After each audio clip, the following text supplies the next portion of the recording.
to which I would like to get involved.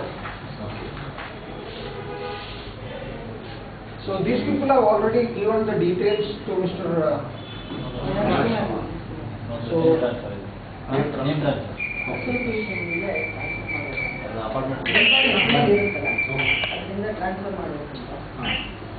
ಎಲ್ಲಾದ್ರೂ consent letters ತರಿಸಿದ್ದೀವಿ, scan ಮಾಡ್ತಿದ್ವಿ. ಅವರಲ್ಲಿ ಈಗ ಲೋಕಲ್ ಸೈನ್ ಮಾಡ್ತಿದ್ವಿ.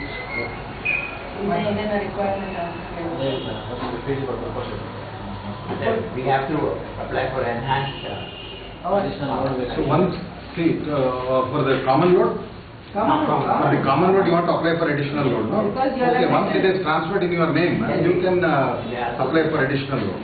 Okay, all that can be done. ಅವ್ರದ ಇದು ಅಗ್ರಿಮೆಂಟ್ ಎಲ್ಲ ತಗೊಂಡಿದ್ರೆ ಹೊಸ agreement, NOC from the old builder, ಆಮೇಲೆ ಇವ್ರ ಅಪ್ಲಿಕೇಶನ್ ಫಾರ್ ಎಲ್ಲ ಇದೆಯಲ್ವಾ. ಸೊ ಈಗ ಏನಿದೆ ಬರೀ ನಿಮ್ಮಿಂದ ಮಾತ್ರ. ಮೇಡಮ್, ಇವಾಗ ನೀವು ಮನೆ ಅಥವಾ ಫ್ಲಾಟ್ ನಿಮ್ಗೆ ಅಲಾಟ್ ಮಾಡಿರ್ತಾರಲ್ವಾ, so there is some agreement